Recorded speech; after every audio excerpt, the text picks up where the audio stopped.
नमस्कार, बहुत स्वागत है आप सभी का। अमर उजाला दी बोनस आप देख रहे हैं और मैं हूं अंजलि सिंह। इंडिया की जीडीपी ग्रोथ दुनिया की बड़ी अर्थव्यवस्थाओं में सबसे तेज है। इनकम बढ़ रही है, खपत बढ़ रही है, लेकिन इसके बावजूद बीमा की पहुंच घट रही है। सवाल यह है कि जब आमदनी बढ़ रही है तो सुरक्षा क्यों नहीं बढ़ रही? आज बीमा हो तो ऐसा में आज हमें इसी पर जानकारी हासिल करेंगे, इसी पर हम गहराई से चर्चा करने वाले हैं। सबसे पहले ऑन द शो हम क्या बात करेंगे उस पर नजर डालते हैं। देखिए, आपको बता दें कि जीडीपी ग्रोथ और इंश्योरेंस पेनिट्रेशन के बारे में आज हम गहराई से चर्चा करने वाले हैं। वहीं इंश्योरेंस रेगुलेटर IRDAI रिपोर्ट 2024-25 क्या कहती है, इस पर भी बात होगी। वहीं India versus global insurance comparison, हम इसे पूरी तरीके से समझेंगे कि इंडिया का इंश्योरेंस किस तरीके से काम करता है और ग्लोबली ये किस तरीके से काम करता है। कैसे पूरा होगा हर घर बीमा का लक्ष्य, चूंकि ये भी है कि हर घर तक बीमा जो है वो पहुंचे, इसका जो मोटिव है, इसका जो एम है वो कैसे पूरा हो। 100% FDI से कितना गेम आखिरकार बदल सकता है। वहीं सही प्रोडक्ट से कवरेज आखिरकार कैसे बढ़ेगा, इस पर भी हम बात करेंगे। तो आज इन्हीं सब पॉइंट्स को हम डिस्कस करने वाले हैं अपने इस शो में, लेकिन उससे पहले हम समझते हैं रमेश को कैसे भारी पड़ी हेल्थ बीमा की अनदेखी। गुरुग्राम में काम करने वाले रमेश की सैलरी पिछले 5 साल में दोगुना हो चुकी है, लेकिन उनके पास ना हेल्थ इंश्योरेंस है और ना पर्याप्त लाइफ कवर। उनका मानना है कि बीमा महंगा है और क्लेम मिलना मुश्किल, लेकिन एक दिन अचानक बीमार पड़ने पर मेडिकल खर्च ने उनकी बचत तोड़ दी। तब जाकर उन्हें समझ आया कि बीमा कोई खर्च नहीं बल्कि सुरक्षा है। ये कहानी देश के करोड़ों परिवारों की सच्चाई दिखाती है। आज हमारे साथ जुड़ रहे हैं मनोज कुमार पांडे, इंश्योरेंस एक्सपर्ट और एसोसिएट प्रोफेसर बिमटेक, जिन्हें बीमा नीति और इस सेक्टर से जुड़े सुधारों की अच्छी समझ है। सर, बहुत स्वागत है आपका द बोनस पर। थैंक यू अंजलि, इनविटेशन के लिए। Good to be here back again. बिल्कुल सर, शुरुआत करते हैं। सर, इंश्योरेंस रेगुलेटर IRDA की 2024-25 की हालिया जो रिपोर्ट आई है उसमें इंश्योरेंस पेनिट्रेशन पिछले साल के स्तर पर ही बनी हुई है। मैं अपने दर्शकों को एक बार ये बता देती हूँ कि पिछली बार यानी कि 2023-24 में जो पेनिट्रेशन था 3.70% था, और इस बार की जो रिपोर्ट है 2024-25 की उसमें भी 3.70% ही है। सर, इस लेवल पर ये जो बना हुआ है, ये आंकड़े क्या बता रहे हैं? आप इसे किस तरीके से सर देखते हैं? सबसे पहले जानना ये जरूरी है कि ये इंश्योरेंस पेनिट्रेशन होता क्या है जी। क्योंकि जब भी हम पेनिट्रेशन शब्द का यूज करते हैं तो कहीं ना कहीं हमारे दिमाग में ये बात आती है कि कितने लोगों तक बीमा का प्रचार प्रसार या कितने लोगों ने बीमा खरीदा है भारत में। लेकिन ये अंडरस्टैंडिंग गलत है, क्योंकि इंश्योरेंस पेनिट्रेशन का कुछ संबंध नहीं है कि कितने लोगों का बीमा हुआ है, बल्कि ये एक इनडायरेक्ट मेजरमेंट है ये देखने के लिए कि भारत की अर्थव्यवस्था में, जिसको कि हम लोग GDP से नापते हैं, में किसी सेक्टर का कितना योगदान है। तो उसमें इंश्योरेंस पेनिट्रेशन का मतलब होता है कि भारत के GDP में इंश्योरेंस सेक्टर का कितना कंट्रीब्यूशन है। बट नेचुरली जैसा कि फिगर आपने बताया अभी ये 3.7 है, यानी अगर भारत का GDP 100 रुपया है तो उसमें से 3 रुपया 70 पैसा इंश्योरेंस सेक्टर कंट्रीब्यूट कर रहा है। इसी तरह से बैंकिंग IT का फिगर लगभग 6% के आसपास होगा, क्योंकि आप जानती हैं कि हम लोग सर्विस सेक्टर में आते हैं, इंश्योरेंस बैंकिंग ये सब सर्विस सेक्टर में आता है, तो हर सेक्टर का एक कंट्रीब्यूशन है। तो इससे कभी कंफ्यूज नहीं करना चाहिए कि 3.7 का मतलब हुआ कि भारत में 100 में से केवल 4 लोगों का ही बीमा हुआ है। ये गलतफहमी निकाल देनी चाहिए, क्योंकि बहुत सारे लोगों के दिमाग में यही आता है, काफी क्रिटिसाइज करते हैं कि इतने साल से इंश्योरेंस इंडस्ट्री इंडिया में काम कर रही है, फिर भी 100 में से केवल 4 लोगों का बीमा हुआ है। क्योंकि अगर आप देखें तो भारत सरकार के खुद के जो भी इंश्योरेंस के प्रोडक्ट्स हैं, वो चाहे आयुष्मान बीमा हेल्थ इंश्योरेंस हो या प्रधानमंत्री जीवन ज्योति योजना जो कि बैंक के थ्रू आता है, उसमें करोड़ों लोगों का बीमा हुआ है। LIC के पास खुद ही 29 करोड़ लोग हैं। लेकिन ये बात सही है कि जितना बीमा का ग्रोथ हमारे यहाँ होना चाहिए वो हो नहीं पाया है, in spite of the fact कि पिछले 25 सालों से इस सेक्टर को ओपन अप किया गया था इसी उम्मीद के साथ कि बीमा का प्रचार प्रसार ज्यादा होगा और लोग सुरक्षा के नेट में आएंगे। तो ये हकीकत है कि जितना होना चाहिए वो नहीं हुआ है। लेकिन आपका एक कंटेक्स्ट था, आपने ओपनिंग रिमार्क में कहा था कि क्या हम बहुत पीछे हैं। ऑफ कोर्स पीछे हैं, लेकिन हर कंट्री का, हर मार्केट का अपना एक डायनेमिक्स होता है। आपके इस इन्विटेशन के बाद मैंने खुद IRDA रिपोर्ट पढ़ा और मैंने देखा कि दुनिया में 5 ऐसी कंट्री हैं जिनका कि 12% कंट्रीब्यूशन है, यानी उनका इंश्योरेंस पेनिट्रेशन 12 है। USA, south Africa, United kingdom, France और साउथ कोरिया, इन सबका 12% के आसपास है, प्लस माइनस लिटिल बिट है। सबका डायनेमिक्स अलग है। आपको जानकर के शायद ये आश्चर्य हो कि USA में जो लाइफ इंश्योरेंस का जो पेनिट्रेशन है वो इंडिया से भी कम है, लेकिन इन सारे देशों में जो जनरल इंश्योरेंस पोर्टफोलियो होता है ना, जिसमें कि गाड़ी का बीमा, घर का बीमा, फैक्ट्री का बीमा, हेल्थ इंश्योरेंस, इन सब की काफी पेनिट्रेशन है, काफी अवेयरनेस से लोग लेते हैं, जिसके कारण कि वहां टोटल जो इंश्योरेंस पेनिट्रेशन है वो काफी हमसे लगभग दूना के आसपास है। लेकिन मेरा ये मानना है कि चीजें बदल रही हैं और आने वाले समय में ये इंश्योरेंस पेनिट्रेशन भी इंडिया में बढ़ेगा।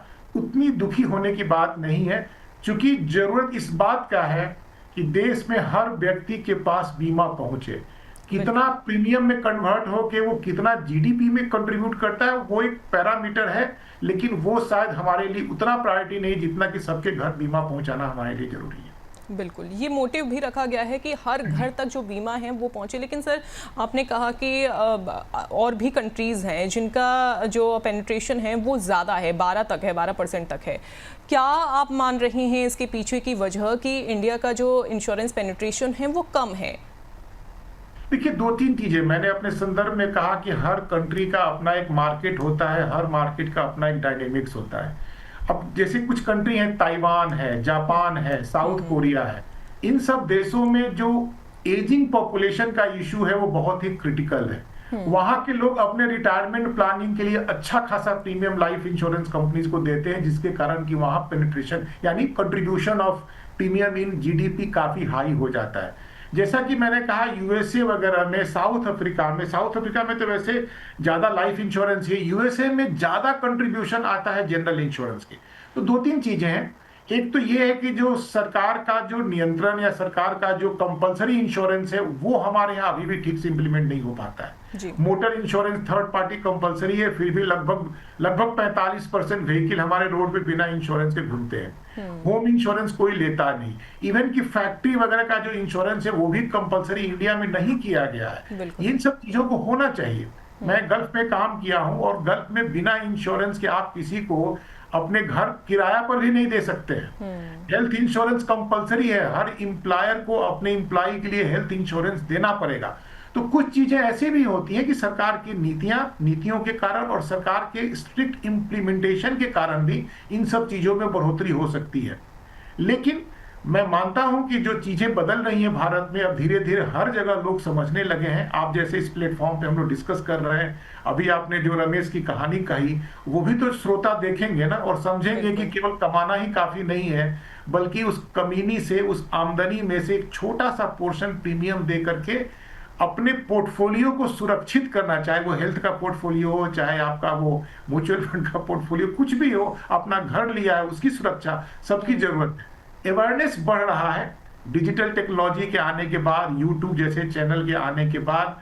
आज हर व्यक्ति अपने मोबाइल फोन में भी इंश्योरेंस से रिलेटेड चीजों को देखता है, सुनता है और समझता है, और चीजें बढ़ी हैं मैडम, और उम्मीद काफी हम लोग अच्छे के लिए कर सकते हैं। बिल्कुल बिल्कुल सर, अवेयरनेस लोगों की बढ़ रही है और आज आप और हम जब इस प्लेटफॉर्म पर बैठे हैं, इस बारे में हम चर्चा कर रहे हैं कि बीमा को लेकर कि आखिरकार लोगों के पास ये जो बीमा है वो होना चाहिए, चाहे हेल्थ सेक्टर से वो जुड़ा हुआ हो या फिर मोटर इंश्योरेंस लोगों के पास हो। इसके अलावा अगर हम बात करें घर का बीमा, जो कि बहुत ज़्यादा ज़रूरी हो जाता है, वो भी होना चाहिए। लेकिन सर, क्या आप मानते हैं कि आजकल भी लोगों की ऐसी कहीं ना कहीं मेंटालिटी हो गई है कि वो बीमा को जरूरत के बजाय सिर्फ बोझ समझ रहे हैं? ये सोच लोगों की कैसे बदलनी चाहिए, कैसे बदल सकती है लोगों की ये सोच?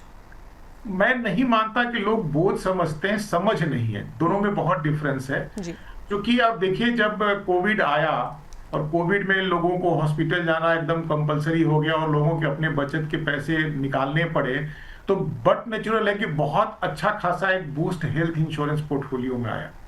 एक जो चीज और जो पेनिट्रेशन वाली बात है, इंडिया में भी मार्केट डायनेमिक्स बदल रहा है।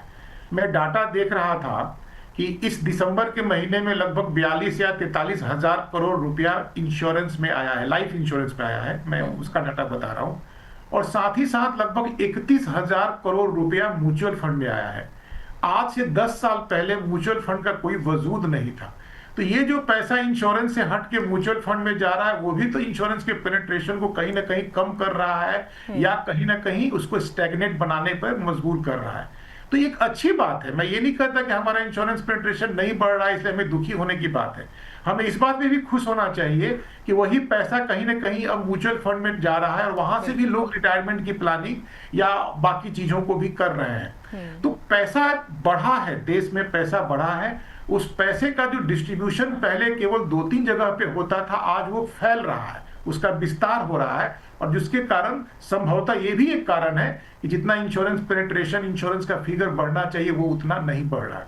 मैं नहीं मानता कि लोग इसे बोझ समझते हैं। कोई भी पढ़ा लिखा व्यक्ति जब दुनिया में काम करता है, देखता है, अगल बगल जो चीजों को देखता है, तो वो जरूर बीमा के बारे में सोचता है। हाँ, एफोर्डेबिलिटी जो एक वर्ड होती है वो कहीं ना कहीं हमारे बहुत बड़े सेक्टर के लिए, सेगमेंट के लिए एक इशू है। मे भी हमारा यहाँ पॉपुलेशन 140 करोड़ है, 50-60 करोड़ लोग इस स्थिति में हैं कि वो अपना बीमा ले सकते हैं, लेकिन बाकी जो 50-60 करोड़ है उनके लिए एफोर्डेबिलिटी एक इशू है और उस पर बहुत अच्छे काम करने की जरूरत है। बिल्कुल, अफोर्डेबिलिटी एक इशू है सर, लेकिन आपने अभी थोड़ी देर पहले बताया था कि गवर्नमेंट की ही कुछ ऐसी स्कीम्स हैं जिसमें ये बताया गया है कि बहुत ही कम पेमेंट करके या फिर इन्वेस्ट करके भी आप इंश्योरेंस जो है वो ले सकते हैं। ये गवर्नमेंट की कुछ स्कीम्स हैं। मैं चाहूँगी सर इस पर भी आप थोड़ा सा हमारे दर्शकों को बताइएगा। यहाँ मैं 3 चीजों का जिक्र करना चाहूंगा। 2014 से ही जो प्रधानमंत्री जनधन योजना का विस्तार किया गया, जो बल्कि मोदी सरकार की गवर्नमेंट का वो पहला फ्लैगशिप प्रोग्राम था, जिसमें ये कंपलसरी किया गया कि हर व्यक्ति का बैंक में अकाउंट खुलेगा विदाउट एनी मनी, मतलब डिपॉजिट मनी, जो मिनिमम कंडीशन वगैरह होता है। केवल जिस व्यक्ति के पास आधार कार्ड है उसका बैंक अकाउंट खोला गया और लगभग आप बिलीव नहीं करेंगे कि आजादी से लेकर के 2014 तक जितने बैंक अकाउंट थे उससे दुगना तिगुना अकाउंट 2014 के बाद खोला गया। उसी में 2 स्कीम लागू किया गया जिसे कि इंश्योरेंस स्कीम कहा जाता है। एक है जो लाइफ इंश्योरेंस स्कीम है, यानी मरने जीने से रिलेटेड है, और दूसरा है जिसको बोलते हैं पर्सनल एक्सीडेंट पॉलिसी। उसमें क्लेम तभी मिलेगा जब एक्सीडेंट के कारण कोई क्षतिपूर्ति हुई हो। आप बिलीव नहीं करेंगे अंजलि जी, कितना सस्ता पॉलिसी है। 2 लाख का पीए कवर जो है, पर्सनल एक्सीडेंट कवर, केवल 20 रुपए में है। 20 रुपया क्या है? 1 कप चाय की कीमत है। और अब 1 कप चाय की कीमत में आपको 2 लाख का इंश्योरेंस साल भर के लिए मिलता है। और वो जो लाइफ इंश्योरेंस वाला 2 लाख का कवर है वो 430 रुपए में आज के डेट में है। कुछ भी नहीं है आप देखें तो। और सबसे बड़ी बात है कि वहां आपको कुछ नहीं करना है, लेकिन किंतु परंतु कुछ नहीं है इंश्योरेंस कंपनियों के साथ। अगर आपके पास बैंक में अकाउंट है, उसी बैंक के खाते अकाउंट ऑफिस में जाकर के आपको केवल एक एप्लीकेशन देना है कि मेरा ये प्रीमियम पॉलिसी कर दिया जाए, प्रीमियम आपके अकाउंट से कट जाएगा। तो एक तो ये है लाइफ इंश्योरेंस और पर्सनल एक्सीडेंट पॉलिसी जो कि बैंक के अकाउंट से जुड़ा हुआ है। अच्छा खासा लोगों ने लिया, लगभग 40 करोड़ लोगों ने ये जनधन योजना में पर्सनल एक्सीडेंट पॉलिसी ले रखी है और 17-18 करोड़ का फिगर है जो लाइफ इंश्योरेंस का है। साथ में भारत सरकार ने अपने तरफ से प्रधानमंत्री जन आयुष योजना, आयुष्मान योजना भी उसको बोला जाता है, उसमें यह है कि जो हमारे गरीबी रेखा तो कहना ठीक नहीं, एक सेंसस हुआ था 2011 में सोशियो इकोनॉमिक प्रोफाइल पे, उसमें जितने लोग हैं जिसकी संख्या लगभग 50 करोड़ है, उनको भारत सरकार ने फ्री ऑफ कॉस्ट 5 लाख तक का फैमिली फ्लोटर हेल्थ इंश्योरेंस दे रखा है। बाद में पिछले साल के बजट में यह भी सुनिश्चित किया गया कि गरीब हो या अमीर हो, अगर किसी व्यक्ति की उम्र 70 साल से ऊपर है तो उसको भी उस स्कीम का फायदा दिया जाएगा। तो ये 3 चीजें ऐसी हैं जो हर व्यक्ति, खास करके ये टारगेटेड टू लोअर सेगमेंट है। लेकिन मैंने भी ले रखा है अपने बैंक के थ्रू, मेरी पॉलिसी ठीक ठाक है, मैं तो इंश्योरेंस सेक्टर से ही बिलोंग करता हूं, इसके बावजूद भी मैंने वो बैंक से मिलने वाली दोनों पॉलिसियां ले रखी हैं। इतना सस्ता कहीं नहीं मिलता। मेरी गुजारिश रहेगी आपके इस माध्यम से जितने भी श्रोतागण हैं कि आप लोग प्लीज वो बैंक वाला जो सुविधा है उसको आप जरूर उठाइए। बिल्कुल बिल्कुल। और हम भी यही अपील करते हैं कि आप ये प्रोग्राम अगर देख रहे हैं तो देखिए जो सर बता रहे हैं उन पॉइंट्स को भी आप ध्यान में रखिए, और गवर्नमेंट की ये जो स्कीम है जिसके बारे में सर ने अभी बताया है, इसको ज़रूर आप गो थ्रू करिए, इसको आप डिटेल में पढ़िए। देखिए आपका छोटा सा कदम जो है वो आपकी ज़िंदगी में कई बदलाव ला सकता है। सर क्या ऐसा भी है कि बहुत सारे ऐसे बीमा प्रोडक्ट्स हैं इस समय जो चल रहे हैं वो आम और निम्न आय वर्ग के लिए ही डिज़ाइन किए गए हैं? अब जैसा कि मैंने बताया, भारत सरकार ने तो फ्री ऑफ कॉस्ट इसको दे रखा है, और ये जो बैंक के थ्रू जो इंश्योरेंस कवरेज वो बहुत ही सस्ता है। बहुत चर्चा थी कि इसको 2 लाख के कवरेज को बढ़ा करके 5 लाख करने की, लेकिन इस बजट में नहीं हुआ। देखते हैं, उम्मीद करते हैं कि अगले बजट में प्रधानमंत्री और फाइनेंस मिनिस्टर मैडम इस पे, लेकिन एक दबाव रहता है सरकार की तरफ से, और ऑल्सो जो हमारे रेगुलेटर है IRDAI, सारी इंश्योरेंस कंपनी को ये कहा जाता है कि आप केवल बड़े सेगमेंट या धनी ग्रुप के लिए आप प्रोडक्ट न बनाएं, आप छोटे समूह को भी कवर करें जो निम्न आय के मामले में नीचे स्तर पे आते हैं। इसके लिए हमारे यहाँ माइक्रो इंश्योरेंस प्रोडक्ट होता है, और बहुत सारे, आपको जान के आश्चर्य होगा कि हमारे इंश्योरेंस सेक्टर में एक वर्ड होता है ग्रुप इंश्योरेंस, जहां की एक समूह में कार्य करने वाले व्यक्तियों को बहुत ही कम कीमत पे, बहुत ही कम प्रीमियम पे सबको एक ही पॉलिसी के अंदर कवर कर लिया जाता है। जैसे मानिए कि किसी क्षेत्र में जितनी भी सेल्फ हेल्प ग्रुप में काम करने वाली महिलाएं हैं, उनके ग्रुप का बीमा कर दिया जाता है। जितने लोगों ने बैंक से किसान क्रेडिट कार्ड पे जो लोन मिलता है उसका ग्रुप इंश्योरेंस किया जाता है। तो इस तरह के स्कीम से, जिसको कि ब्रॉडली ग्रुप स्कीम कहा जाता है, बहुत सारे लोगों का जो कि एक खास तरह के काम में जुड़े हुए हैं, जिनका एक समूह है, उनको किया जाता है। आपको जान के आश्चर्य होगा कि IRDAI द्वारा सर्टेन एक फिक्स किया गया है कि आपके कंपनी के द्वारा इतने लोगों का, जो कि निचले सोसाइटी से आ रहे हैं, निचले मतलब आय के बेसिस पे, उनका बीमा करना जरूरी है। उसको सोशल सिक्योरिटी से जोड़ा जाता है, और हर इंश्योरेंस कंपनी को मिनिमम बेंचमार्क जो प्रिस्क्राइब्ड है उसको उतना बीमा करना पड़ता है। तो चीजें हैं, लेकिन हाँ, और भी करने की जरूरत है, इसमें हम कभी डिनाई नहीं कर सकते। बिल्कुल बिल्कुल sir. Amar Ujala the bonus से जुड़े अलग अलग प्लेटफॉर्म्स पर बड़ी संख्या में दर्शकों के सवाल भी आ रहे हैं, उनमें से सर कुछ सवालों को हम शामिल करते हैं। देखिए बहुत ज़्यादा ज़रूरी हो जाता है कि जब आप इस तरीके का खास जानकारी वाला प्रोग्राम देखते हैं तो आप अपने जो सवाल हैं वो हम तक पहुंचाएं, ताकि आपके मन में कोई भी जिज्ञासा है तो उसको हम अपने इस प्रोग्राम में शामिल कर सकें और उसको दूर भी कर सकें। चलिए सवाल आ गए हैं, सवालों को हम शामिल कर लेते हैं जल्दी से।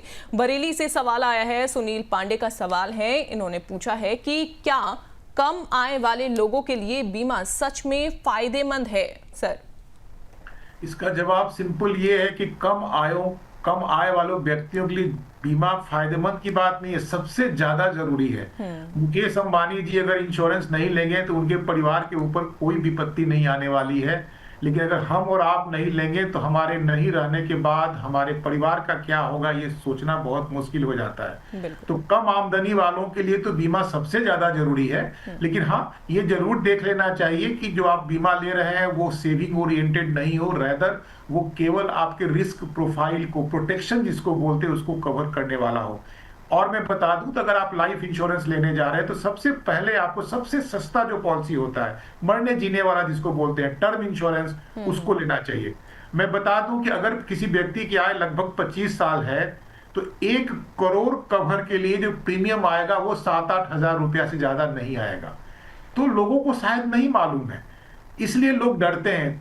इसको एक्सप्लोर करने की जरूरत है, और मेरा बिल्कुल मानना है कि कम आय वाले लोगों को तो सबसे पहले अपना बीमा लेना चाहिए। बिल्कुल, और शायद सर डरते भी इसी वजह से हैं कि अवेयरनेस की कमी होती है लोगों में, और वो कई बार लोगों से पूछने में भी डरते हैं, घबराते हैं, या फिर उनके मन में इस तरीके से सवाल चलते हैं कि सामने वाला क्या सोचेगा कि उसको इंश्योरेंस के बारे में नहीं पता है। लेकिन हम ये बता दें कि अगर आपके मन में कोई भी सवाल है, देखिए आप अपने सवालों को ज़रूर हम तक भेज सकते हैं, और हम तक पहुंचाइए सवाल, और हम सर के माध्यम से उन सवालों को शामिल करेंगे और आपकी जो जिज्ञासा है उसे भी दूर करेंगे।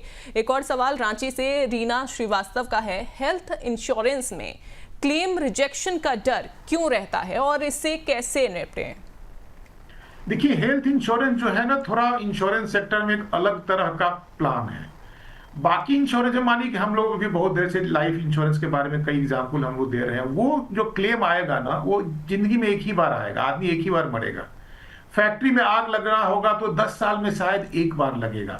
लेकिन हेल्थ इंश्योरेंस एक ऐसा प्रोडक्ट है जिसमें कि क्लेम आने की संभावना ज्यादा होती है। एक व्यक्ति साल भर में 2 बार भी बीमार पड़ सकता है, अपने लाइफ टाइम में 10 बार बीमार पड़ सकता है। तो फ्रीक्वेंसी ऑफ क्लेम जो होता है वो हेल्थ इंश्योरेंस में ज्यादा होता है। इसलिए वहां इंश्योरेंस कंपनियां चेक्स एंड बैलेंस के लिए ये देखती हैं कि कोई गलत तो नहीं कर रहा। सबसे बड़ी बात यह है कि हमें जब बीमा हम लेते हैं उस वक्त हमें अपने हेल्थ के बारे में जो भी जानकारी देनी है प्रपोजल फॉर्म में, उसको सही ढंग से देना चाहिए। क्योंकि सबसे बड़ा जो कारण होता है हेल्थ इंश्योरेंस क्लेम के रिजेक्शन में वो ये होता है कि जब आदमी बीमार पड़ता है, हॉस्पिटल पहुंचता है, तो ये पता चलता है कि इनको तो ये बीमारी पिछले 5 साल से थी, जबकि 2 साल पहले बीमा लेते वक्त इन्होंने इस बीमारी के बारे में बताया ही नहीं था। प्री एग्जिस्टिंग डिजीज या हेल्थ कंडीशन की जो बात होती है, तो सबसे पहले बात है कि हमें झूठ नहीं बोलना है प्रपोजल फॉर्म में। जो हमारी हेल्थ की स्थिति है उसको ठीक बताना है। और मैं दावे के साथ कर सकता हूं कि अगर आपने ये काम नहीं किया है तो 90% केस में तो आपका बीमा का रिजेक्ट होना ही नहीं है, आपका क्लेम। हाँ, लेकिन ये कहते हुए ये मैं जरूर मानता हूं कि जो standard of quality of servicing, quality of hand holding, quality of support system जो होना चाहिए इंश्योरेंस कंपनी से, उसमें कमी देखी गई है। खास करके पिछले 1-2 सालों में इस तरह के कंप्लेंट ज्यादा आ रहे हैं, जहां ये पाया जाता है कि शायद क्लेम सेटल करने वाले ने ठीक से ध्यान नहीं दिया और किसी छोटे से ग्राउंड पे भी ना बोल दिया। जब कस्टमर ऑम्बड्समैन या ग्रीवांस रिड्रेसल मैकेनिज्म में जाता है तो उसको वो क्लेम मिल जाता है। तो मेरा ये मानना है कि 90% जिम्मेवारी हमारी है एज ए कस्टमर कि हम अपनी हेल्थ के बारे में सही जानकारी दे करके ही बीमा लें, और कहीं ना कहीं 10-15% जिम्मेवारी इंश्योरेंस कंपनियों की भी है कि वो कस्टमर फ्रेंडली अप्रोच रखे। सिंपली किसी छोटे मोटे ग्राउंड पे सीधे ना बोलने से पहले आप बातचीत कर लें, कस्टमर से पूछ लें, उनकी शंका का समाधान करने, और जहां तक है हेल्पिंग एटीट्यूड रखें। बिल्कुल सर, क्या आप ये मानते हैं कि कई बार जो कस्टमर है उसकी तरफ से सही जानकारी देने के बाद भी उनका जो क्लेम है वो रिजेक्ट हो जाता है, क्योंकि जो बीमा कंपनी है वो सही तरीके से काम नहीं कर रही होती हैं? सर, क्या ऐसा पॉसिबल है? क्या आप ऐसा मानते हैं कि ऐसा भी होता है? मैं मानता हूं इस बात को। कई बार मैंने खुद देखा है कि जो क्लेम का जो रिजेक्शन हुआ वो सही ग्राउंड पे नहीं था, और जब strong email with logic with reasoning भेजा गया तो वो क्लेम एक्सेप्ट हो गया। इसलिए मैं कह रहा था कि 10% केसेस में इंश्योरेंस कंपनियों का जो सर्विस स्टैंडर्ड है, जो उनका सर्विस का जो मतलब अप्रोच है क्लेम सेटलमेंट में, कहीं ना कहीं लैकिंग है, और काफी प्रेशर बन रहा है इन सब मामलों में। और मुझे उम्मीद है कि जितने भी सीईओ लोग हैं वो लोग इस पे काम कर रहे हैं। 10% क्लेम में मानता हूं कि इंश्योरेंस कंपनियों की लापरवाही कह लीजिए या इंटेंशन कह लीजिए, उससे भी रिजेक्ट कर देते हैं वो लोग, जिसके लिए फाइट करना पड़ता है। बाकी तो इंश्योरेंस कंपनियां जो क्लेम रिजेक्ट करती है उसके वैलिड ग्राउंड होते हैं। बिल्कुल बिल्कुल। और आपकी वजह से क्लेम रिजेक्ट ना हो उसके लिए आपको पहले से ही पूरी तैयारी करके रखनी है। और जब आप इंश्योरेंस लें तो देखिए आपको सारी टर्म्स एंड कंडीशंस तो पढ़नी है, साथ ही आपको कोई भी बीमारी आपको नहीं छिपानी है। पहले अगर कोई छोटी सर्जरी हो चुकी है उसे भी आप बताएं, कोई दवाइयाँ आपकी चल रही हैं, कोई मेडिकल हिस्ट्री है वो भी आप बता दें। अजमेर से सवाल अशोक चौहान का, इन्होंने सर पूछा है कि सरकारी बीमा योजनाएं निजी बीमा से कितनी बेहतर हैं? नहीं, मैं इस चीज को नहीं मानता कि सरकारी वर्सेस प्राइवेट है। आज प्राइवेट सेक्टर को भी इंडिया में आए 25 साल हो गए हैं, और ये भी एक सच्चाई है कि कोई भी प्राइवेट इंश्योरेंस कंपनी इंडिया से भागी नहीं है, और ना ही हमारे रेगुलेटर ने किसी को भागने दिया है। इसलिए सरकारी वर्सेस प्राइवेट वाली बात नहीं है। सरकारी बीमा योजनाओं, मतलब मेरा सरकारी बीमा से मेरा मतलब है कि शायद अशोक जी का मतलब है कि सरकारी कंपनियों की बीमा के बारे में शायद वो पूछ रहे हैं। ऐसा नहीं है। आप प्रोडक्ट पे जाइए, चाहे वो प्राइवेट का हो या सरकारी का हो, और ये देखिए कि जो प्रोडक्ट के फीचर हैं आपके रिक्वायरमेंट को कितना एड्रेस करते हैं, और अगर वो मैच कर रहा है तो प्राइवेट का हो या सरकारी का हो उसमें कहीं दो राय नहीं, कोई मतलब डिफरेंस मैं नहीं मानता। बिल्कुल सर, मैं चूँकि अशोक जी का ये सवाल आया है अजमेर से, तो उसी से जुड़ा हुआ मैं अपना सवाल पूछ लेती हूँ कि सर अगर हम मान के चलें, जैसे कि अभी हमने यहाँ पे गवर्नमेंट और प्राइवेट कंपनीज़ की बात की, लेकिन वहीं पर हमने स्कीम की भी बात की। अभी अगर गवर्नमेंट की जो स्कीम है और प्राइवेट कंपनी का जो बीमा दिया जा रहा है उनकी तरफ से जो पॉलिसीज़ बताई जा रही हैं या फिर जो बेनिफिट्स दिए जा रहे हैं, दोनों में बेहतर आप सर किसे मानते हैं? नहीं, फिर मैं वो पिछला बात ही दोहराऊंगा। प्राइवेट में और सरकारी में कोई अंतर नहीं है। दोनों कंपनियों को रेगुलेटरी अथॉरिटी IRDAI से ही गुजरना पड़ता है। उनके प्रोडक्ट का जो अप्रूवल होता है वो IRDAI ही देती है। दोनों मोर और लेस एक ही इकोसिस्टम में काम करते हैं। वो सरकारी कंपनी हो या प्राइवेट कंपनी हो, दोनों एक ही तरह के TPA को यूज करते हैं। एक ही हॉस्पिटल में आपका इलाज होता है, तो ये दिक्कत नहीं है। आपको ये देखना है कि जो प्रोडक्ट आपको सजेस्ट किया जा रहा है आपके एजेंट के द्वारा या ब्रोकर के द्वारा, वो प्रोडक्ट कितना अच्छा है, वो उसकी कॉस्टिंग कितनी है, क्योंकि प्राइसिंग डिफर कर सकता है। तो अच्छे प्रोडक्ट पहले देखिए और फिर देखिए कि उस प्रोडक्ट में प्राइसिंग अलग अलग क्या है, और जो आपके बजट को सूट करता है वो प्लान लीजिए। प्राइवेट वर्सेज सरकारी तंत्र अब कम से कम इंश्योरेंस सेक्टर में माने नहीं रखता है। पहले लोगों के दिमाग में जरूर था कि सरकारी कंपनी है, गारंटी है, भागेगी नहीं, प्राइवेट वाले पता ना कब भाग जाएं, क्लेम दें न दें, ऐसी बात नहीं है। शिकायत अगर आ रही है तो दोनों सेक्टर से आ रही है, और खुशियां और अच्छे फीडबैक आ रहे हैं तो दोनों सेक्टर से आ रहे हैं। प्रोडक्ट पे ध्यान दीजिए, सरकारी और नॉन सरकारी कंपनी पे ध्यान मत दीजिए। बिल्कुल। तो ये वर्सेस आप जो चेक करते हैं कि ये गवर्नमेंट है या फिर ये प्राइवेट है, तो इस पर आप ना ध्यान दें, प्रोडक्ट आपको कैसा मिल रहा है इस पर आप ध्यान दें। सर मैं लौटती हूँ आपके पास, और चलिए अब आपको मैं ये बता देती हूँ कि अगर आपके सवाल हम तक पहुँचें, लेकिन कैसे वो सवाल पहुँचेंगे तो बहुत ही आसान सा तरीका है। देखिए अभी हमने तमाम दर्शकों के अपने सवाल जो हैं वो शामिल किए। आप भी अपने सवाल भेज सकते हैं। INSU आपको लिखना है, चूँकि इंश्योरेंस से जुड़ा हुआ हमारा ये प्रोग्राम है, तो आपको शॉर्ट फॉर्म लिखनी है INSU, और उसके बाद अपना सवाल टाइप करके भेज देना है 9354027995 पर। इस पर आप अपना सवाल व्हाट्सएप कर दें। इसके अलावा आप यूट्यूब के जरिए, फेसबुक के जरिए और X हैंडल के जरिए भी अपना सवाल हम तक पहुंचा सकते हैं। आपके सवालों को हम जरूर शामिल करेंगे। अब चलिए चलते हैं अपने सहयोगी हर्ष के पास, जो हमें बताएंगे कि इंडिया में इंश्योरेंस पेनिट्रेशन की फिलहाल क्या स्थिति है। तो आप ये देखिए, जिस तरीके से भारत की ग्रोथ स्टोरी इंटैक्ट है, GDP के शानदार नंबर्स आ रहे हैं, ऐसे में यहाँ पर जो इंश्योरेंस का पेनिट्रेशन है वो एक कंसर्न पे यहाँ पे पैदा कर रहा है। अब आप यहाँ पे पेनिट्रेशन के हिसाब से आप समझें तो सबसे पहले तो आप ये समझिए कि जो इतना इंश्योरेंस की पहुंच है देश में, घरों में, वो साफ तौर पे दिखती है। और अगर आप इसको GDP के अनुपात में देखें तो साफ तौर पे ये प्रीमियम का जो अनुपात है, रेशियो है, वो दर्शाता है यहाँ पर। अब आप ये समझिए कि भारत का जो सरकार का लक्ष्य है 2047 तक हर घर बीमा पहुँचाना है।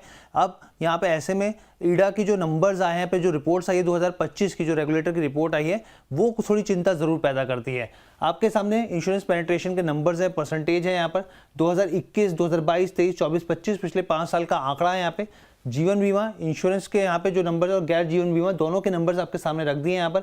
अगर अब हम लोग टोटल यहाँ पर करके देखें तो 2021 में भी 4.20% था यहाँ पर। उसके बाद 2022 में ये बिल्कुल सेम नंबर, कोई बदलाव नहीं इसमें, यहाँ पे 4.20% के आसपास यहाँ पर भी देखने को मिला। 2023 की बात करें, ये घट गया, देखिए ये घटता हुआ दिखा, 0.20% की यहाँ पे कटौती देखने को मिली, और ये 4% के आसपास आके खड़ा हो गया। 2024 की बात करें, इसमें और गिरावट देखने को मिली है यहाँ पर। आप समझिए कि किस तरीके से यहाँ पे पेनिट्रेशन में लगातार दबाव, गिरावट देखने को मिल रही है। 4% से घटकर 0.30% की गिरावट और देखने को मिली यहाँ पर, 3.70% पे आ गया यहाँ पे। उसके बाद यही स्थिति 2025 में भी देखने को मिल रही है। यानी कि साफ तौर पे जो यहाँ पर जो कस्टमर्स की बात की है, जो लोगों के नजरिए की बात करें, इंश्योरेंस के प्रति जो है साफ तौर पे एक धीमापन देखने को मिल रहा है। अब इसी के सामने अगर हम लोग कंपेयर करें, ग्लोबल स्थिति क्या है वो आपको सामने दिखाते हैं। आप देखिए 2023 में यहाँ पर जो स्थिति है करीब 7%, यानी कि जो हमारे भारत के जो नंबर है उससे लगभग डबल यहाँ पर। तो ये जो एक चीज़ है वो काफ़ी ज़्यादा एक रिफ्लेक्शन यहाँ पे जो है दिखाती है। यहाँ पे 2024 की बात करें, इसमें और बढ़ोतरी देखने को मिली, 7.3% हो गया यहाँ पे। यानी कि साल दर साल के हिसाब से अगर आप ग्लोबल स्थिति देखें बाजारों की इंश्योरेंस के सेक्टर में, तो दिलचस्पी लोगों की बढ़ रही है। लेकिन हमारे अगर भारत की बात करें, घरेलू बाजार की बात करें, तो यहाँ पर जो नंबर्स हैं वो लगातार घटते हुए दिख रहे हैं। तो बहुत शुक्रिया हर्ष इस तमाम जानकारी के लिए। सर के पास लौटते हैं। सर, अभी हमने, हर्ष ने जो डेटा बताया, अगर हम इंश्योरेंस पेनिट्रेशन की ही बात करें, मौजूदा स्थिति में सरकार 2047 तक हर घर बीमा का लक्ष्य लेकर चल रही है कि ये जो लक्ष्य है उसे हासिल करना है। कैसे कदम सर उठाए जा सकते हैं? आपको लगता है कि क्या ये पॉसिबल होगा 2047 तक? देखिए, मेरा ये मानना है कि अभी की स्थिति में, गेस है, आप इसको मुझे माफ करेंगे, लगभग 40-45% घरों में तो बीमा पहुंच ही गया है। ये हकीकत है। लेकिन जो 50-55% जो हमारा जो रूरल बैकग्राउंड में या इवन की शहर की आमदनी कम है, जो झुग्गी झोपड़ियों में रहते हैं, जो डेली वेजर मजदूर हैं, उनके पास बीमा नहीं पहुंचा है। इसके पास पहुंचाना हमारे लिए जरूरी है, और वो तभी होगा, कोई बड़ी बड़ी पॉलिसियों से वो नहीं हो सकता है। उसके लिए लकीली आज के डेट में जो हमारा डिजिटल प्लेटफॉर्म है, जिसके कारण कि हमारा कॉस्ट ऑफ डिस्ट्रीब्यूशन काफी कम होता है। मैंने आपको पहले आपके क्वेश्चन में मैंने ग्रुप इंश्योरेंस की बात की थी।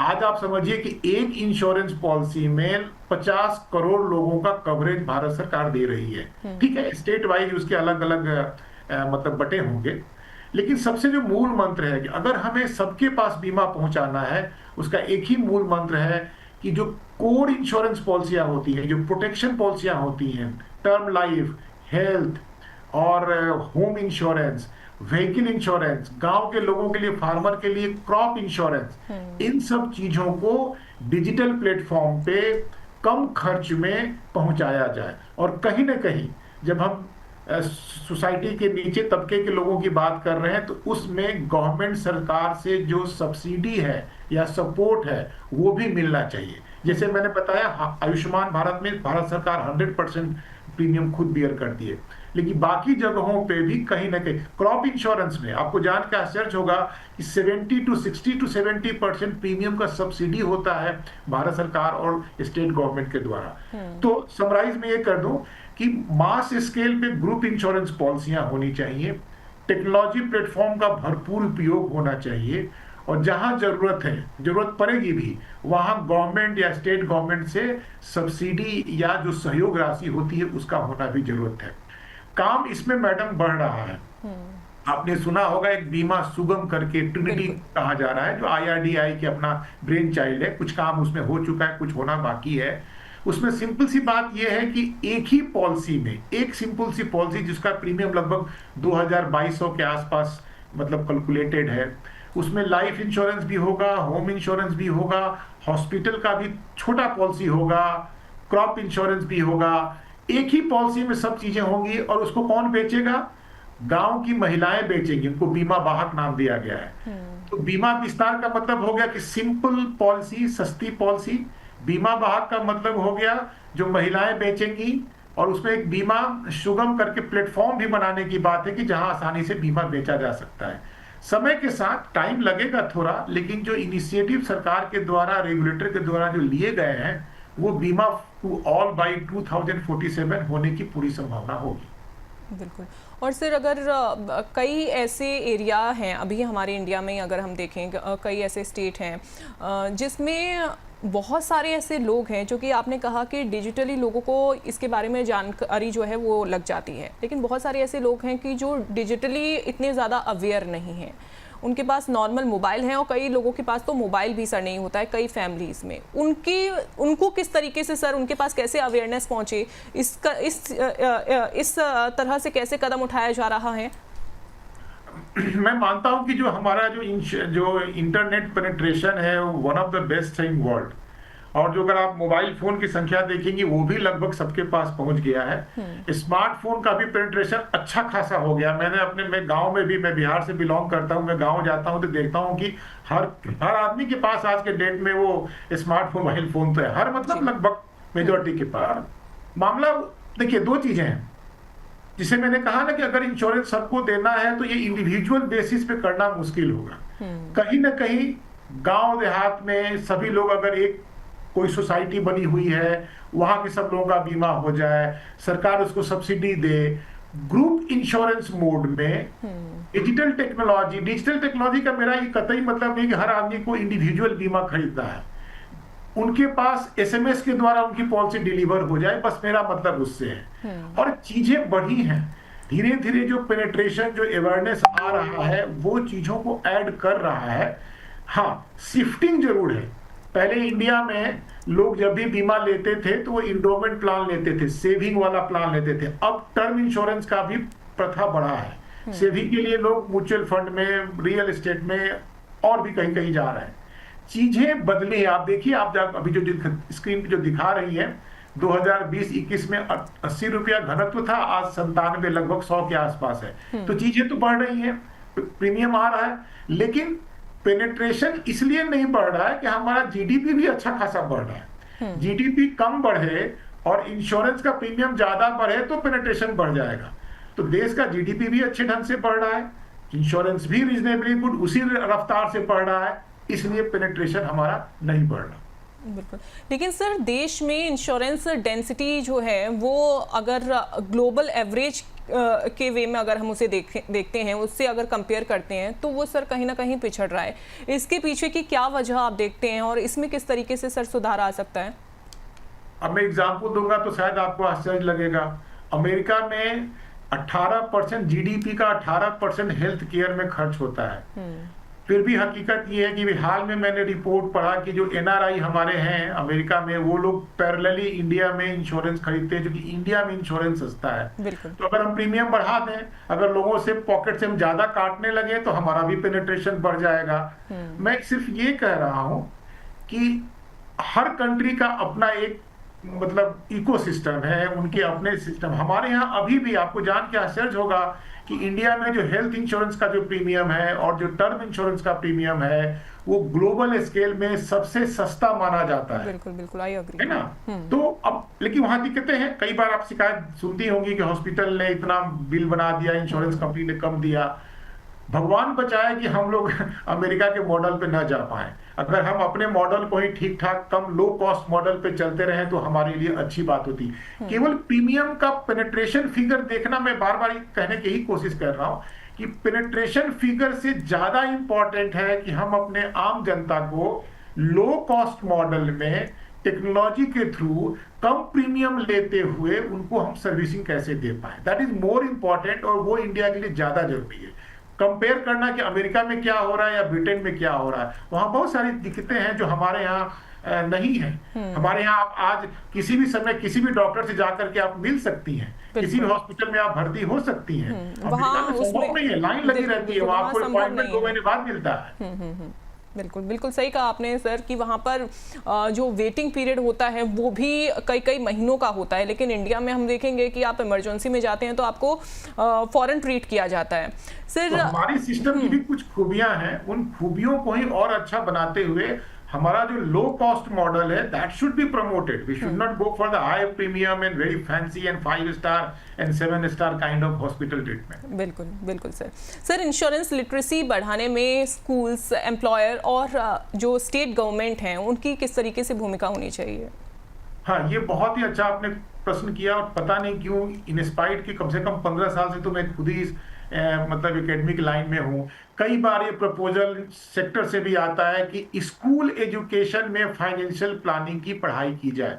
और जब मैं फाइनेंशियल प्लानिंग कर रहा हूँ, मैं सिर्फ इंश्योरेंस की बात नहीं कर रहा हूँ, 9th क्लास में कम से कम एक चैप्टर होना चाहिए जहां वित्तीय लेन देन के बारे में बताया जाए कि इन्फ्लेशन क्या होता है, रेट ऑफ इंटरेस्ट क्या होता है, म्यूचुअल फंड क्या होता है, इंश्योरेंस क्या होता है। इसकी कमी है। हम तो खुद यहाँ पीजी मतलब एमबीए स्टैंडर्ड के बच्चों को लेते हैं, जो बच्चे बीकॉम करके भी आते हैं उनको भी इंश्योरेंस के बारे में बहुत जानकारी नहीं होती है। तो कहीं ना कहीं अवेयरनेस के लिए सबसे ज्यादा जरूरी है कि हमारे स्कूल के करिकुलम में फाइनेंशियल प्लानिंग, इंश्योरेंस, बैंकिंग के बारे में पढ़ाया जाए, एज ए वोकेशनल हो या कंपलसरी कोर्स में। क्योंकि जब बच्चे 9th 10th में समझ जाएंगे इंश्योरेंस तो उनके लिए awareness will not be an issue. आज तो पढ़े लिखे लोगों के लिए भी अवेयरनेस एक इश्यू है। बिल्कुल बिल्कुल सही कहा आपने। एक बात हुई है, जब से डिजिटल चैनल आया है इतने अच्छे अच्छे एड्स आते हैं, इंश्योरेंस कंपनियों की संख्या बढ़ी है। पहले केवल एक LIC एड देता था, आज 26 कंपनियां दे रही हैं और इतने ब्रोकिंग कंपनियां हैं, इतने मतलब इंश्योरटेक कंपनी, इनकी इतने अच्छे अच्छे एड्स आते हैं, प्रमोशनल एड जो अवेयरनेस में बहुत हेल्प कर रहे हैं। तो चीजें बदली हैं और बदल भी रही हैं। मेरा मानना है कि आने वाले समय में ये इशू नहीं होना चाहिए। बिल्कुल, अवेयरनेस और ज़्यादा बढ़ेगी आने वाले समय में, और ये जो इंश्योरेंस पेनिट्रेशन जिसकी आज हम बात कर रहे हैं वो भी आने वाले समय में बढ़ेगा। सर कुछ सवाल आ गए हैं हमारे दर्शकों के, जल्दी से उन सवालों को हम शामिल कर लेते हैं। नासिक से सवाल प्रवीण देशमुख का, इन्होंने पूछा है कि टर्म इंश्योरेंस को लोग क्यों टालते हैं जबकि ये सबसे सस्ता कवर होता है? लोग नहीं टालते हैं। मेरा मानना यहाँ थोड़ा सा कहीं ना कहीं जो इंश्योरेंस सेक्टर की एक कमी है वो जाहिर होती है। एजेंट बेचना नहीं चाहते हैं क्योंकि टर्म इंश्योरेंस सस्ता होता है और उसमें उनका कमीशन भी कम होता है, तो वो पहले तो वो नहीं बताएंगे, वो वही बताते हैं जो सेविंग ओरिएंटेड इंडोमेंट प्लान या यूलिप प्लान होता है। तो यहाँ कहीं ना कहीं मैं फेलियर मानता हूँ अपने इंश्योरेंस इकोसिस्टम का, कि जहाँ की हम इस चीज को उतना प्रमोट नहीं कर पाते हैं, जहाँ की किसी इंटरमीडियरी का इंटरवेंशन हो जाता है। टर्म इंश्योरेंस आज के डेट में ज्यादा ऑनलाइन बिकता है बनिस्पत की किसी एजेंट या ब्रोकर के थ्रू। तो यहाँ मैं मानता हूं कि यहाँ एक इकोसिस्टम का प्रॉब्लम है, इसलिए लोग खरीद नहीं पाते हैं क्योंकि उनको बताने वाले लोग नहीं मिलते। आज हम लोग बता रहे हैं, उम्मीद करते हैं कि हमारे श्रोता जरूर टर्म इंश्योरेंस प्लान लेंगे, कम से कम एक्सप्लोर तो करेंगे। बिल्कुल बिल्कुल सर, और एक्सप्लोर करना बहुत ज़्यादा ज़रूरी है। अगर कोई भी चीज़ आप खरीदने की सोच रहे हैं तो उसे आप पहले देखिए, समझिए और इसे आप ज़रूर कंसीडर करिए। पटना से सवाल आयशा खान का, महिलाओं के लिए अलग बीमा प्लान क्यों ज़रूरी है सर? देखिए, महिलाओं हमारे कहीं ना कहीं हमारे सोसाइटी में जो महिलाओं का योगदान है वो तो बहुत रहता है, घर हो या सोसाइटी हो, लेकिन फाइनेंशियल प्लानिंग या अर्निंग पॉइंट ऑफ व्यू से कहीं ना कहीं पिछड़ी थी पहले। लेकिन जब से बेटी बचाओ बेटी पढ़ाओ जैसा आंदोलन आया है, या घर घर में हर व्यक्ति अपनी बेटियों को आजकल पढ़ा रहा है, उनका जो पार्टिसिपेशन है लेबर फोर्स में, जॉब में बढ़ता जा रहा है। और मुझे बहुत बताते हुए खुशी होती है कि हमारे इंस्टीट्यूट में तो 50% स्टूडेंट भी फीमेल है। तो मैं ये कह रहा हूं कि समय के साथ, सामाजिक बदलाव के साथ महिलाओं का पार्टिसिपेशन जब बढ़ा है तो उनका भी बीमा बढ़ा है। मुझे याद नहीं आ रहा है लेकिन किसी एक स्टेट में, शायद नॉर्थ ईस्ट का कोई स्टेट है, जहां की महिलाओं का बीमा का जो संख्या है वो पुरुषों से ज्यादा है। महिलाएं अभी किसी भी क्षेत्र में पीछे नहीं है। बिल्कुल बिल्कुल। रही बात इंश्योरेंस कवर की, तो एक हेल्थ इंश्योरेंस ही एक ऐसा सेगमेंट है जहां की महिलाओं के रिक्वायरमेंट कुछ मर्दों से अलग हो सकते हैं। अदरवाइज अगर कमाने वाली महिला है तो उनके लिए भी टर्म इंश्योरेंस ठीक उसी तरह से जरूरी है जिस तरह से उनके हस्बैंड जो कमा रहे हैं।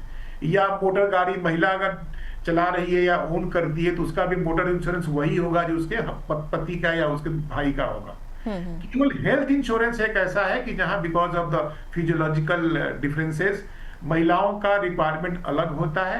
और अब अच्छी बात यह है कि अब तो कई इंश्योरेंस कंपनियां, खास करके हेल्थ सेक्टर में, they are coming with the added benefit for the women. कुछ पॉलिसियां तो हैं जो केवल महिलाओं के लिए हैं, क्योंकि महिलाओं के संबंधित रोगों का उसमें ज्यादा कवरेज होता है। तो चीजें बदल रही हैं। मैटरनिटी कवर वगैरह ऑलमोस्ट हर हेल्थ इंश्योरेंस पॉलिसी में होता है, लेकिन जरूरी नहीं है कि एक अलग ही प्लान हो। हाँ, उस प्लान में महिलाओं के लिए कुछ एक्स्ट्रा राइडर बेनिफिट वगैरह की जरूरत पड़े तो हो जाना चाहिए, हो भी रहा है मैडम। बिल्कुल, तो उम्मीद करते हैं आपको अपने सवालों के जवाब मिल गए होंगे। सर, एक आखिरी सवाल है, अगले 10 सालों में आप इंडिया का बीमा सेक्टर किस दिशा में जाता हुआ देख रहे हैं? मुझे तो बहुत एक्साइटिंग लग रहा है क्योंकि मैं तो इसी सेक्टर से जुड़ा हूँ। और अभी हाल में जो 2-3 चीजें जो हैं जो बदलेंगी, जो सबसे बड़ा जो बदलाव आया है वो एफडीआई का आया है। मैं ये नहीं मानता कि लाइन लग जाएगी इंश्योरेंस कंपनियों की तुरंत, लेकिन उसमें जो दिक्कतें थी उसको सरकार ने काफी हद तक सुधारा है। एक जो चेंज पिछले साल हम लोग उम्मीद कर रहे थे जो नहीं हो पाया, जो कि होना ही चाहिए, इस साल हो या अगले साल हो, कि इंडिया में छोटी छोटी इंश्योरेंस कंपनी को भी आने का परमिशन देना चाहिए। आज क्या है कि अगर आपको लाइसेंस मिलता है तो आपको 100 करोड़ रुपया चाहिए और आपको पूरे भारत में काम करने का मौका मिलता है। नहीं चाहिए किसी को। कोई कहेगा कि हम केवल बिहार में ही काम करना चाहते हैं और वहां केवल हम हेल्थ इंश्योरेंस में ही काम करना चाहते हैं, फिर 100 करोड़ की क्या जरूरत? ये क्वेश्चन मार्क है। और ये प्रपोजल भी गया था जो पिछले बजट में पास नहीं हो पाया। तो मुझे लगता है कि आने वाले 10 सालों में एक तो ये डिजिटल प्लेटफॉर्म का एक्सपोनेंशियल ग्रोथ होगा। एआई और एमएल की जो हम बात करते हैं, मैं पर्सनली देख रहा हूं कि किस तरह से बदलाव हो रहे हैं। आपका एक ट्रेवल इंश्योरेंस पॉलिसी हो या छोटा मोटा टर्म इंश्योरेंस प्लान हो, आप 10 मिनट में खरीद सकते हो। पॉलिसी आपके व्हाट्सएप पे आपके घर डिलीवर हो जाती है। ये चीजें काफी तेजी से इसका विस्तार होगा। और जो नए जो इनिशिएटिव आईआरडीए ने खुद लिए हैं, बीमा सुगम, बीमा विस्तार, बीमा ट्रिनिटी जिसको हम बोल रहे थे, इन चीजों के लागू होने से, इसको ऑपरेशनल हो जाने से बीमा का विस्तार का कोई प्रॉब्लम नहीं रहेगा। एफोर्डेबिलिटी, जो इंटरमीडिएरी कॉस्ट है वो भी घटेगा टेक्नोलॉजी के आने से।